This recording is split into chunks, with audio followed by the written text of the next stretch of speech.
Thought I would show off some of the builds that I've been using lately, um, especially with the new unit alloy.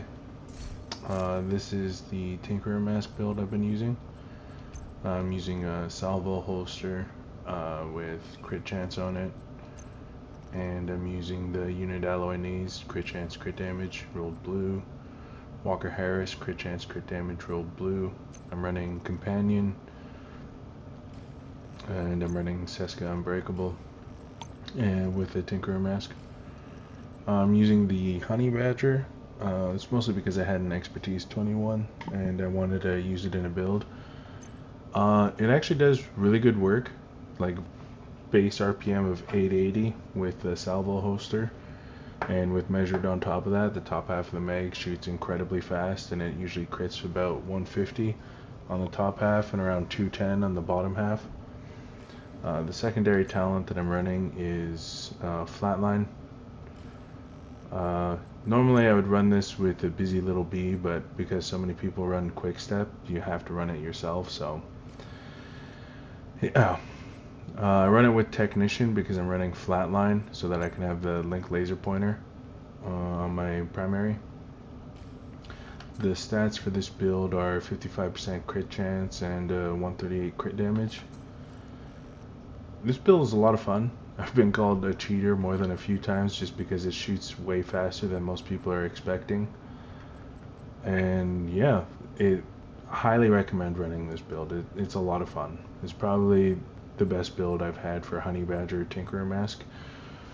You obviously don't have to use a Honey Badger. There's obviously way better assault rifles you could be using. The only ones that you can't use is like FAMAS. That's based solely on the fact that you can't put the link laser pointer on it. And you can't use Lexington because you can't use named assault rifles. But other than that, any assault rifle is going to work on this build. Like probably the FAL is probably the best one, just because it has such high base damage. But yeah, I really like it with the Honey Badger. I've wanted a build where it worked, and this is what I came up with. Another build that I've been working on is a crit chance, crit damage Bighorn build. This does even more damage than the headshot focus build. This build is crazy. It is so much fun to use. So I'm using Habsburg with concussion, headshot, crit chance with a crit damage mod. I'm running Catharsis just for vicious cycle with a crit damage mod on it. I'm running a Grupo Sombra chest with crit chance, headshot damage, and a crit damage mod on it. Running Unbreakable. And then I'm running 2 pieces of Providence with headshot, crit chance on them. And I'm running Seska gloves with crit chance, headshot damage. So I have 53% critical hit chance, 93.9% critical hit damage, and 189 headshot damage.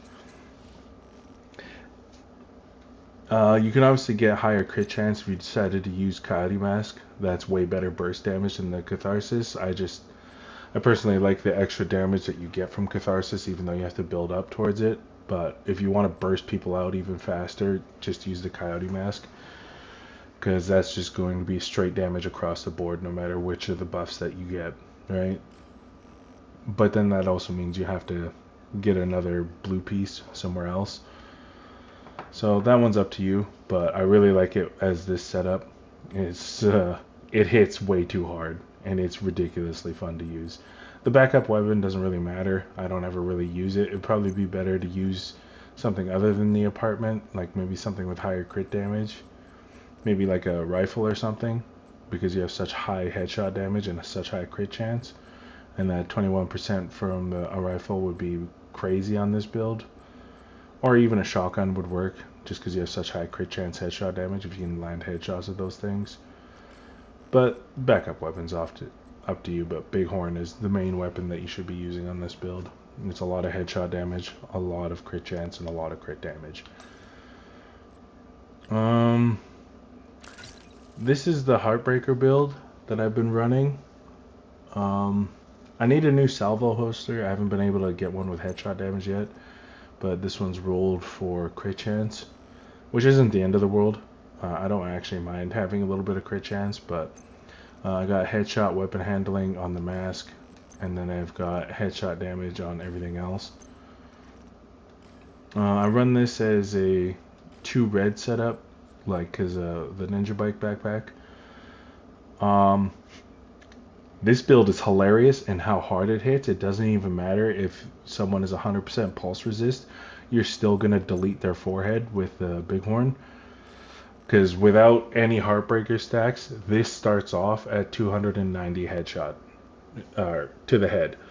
So once you start actually building stacks, it gets crazy. Like I think I've gotten up to like 500 when I'm full stacks.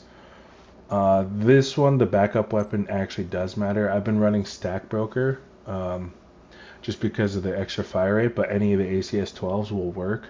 But this one is the preferable ACS 12. If you got this, then definitely run Stack Broker.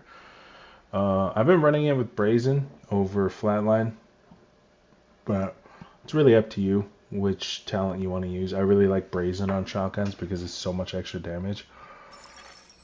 I also put reload speed on this because it's hard to reload the Stack Broker quickly, or any ACS 12. It takes forever.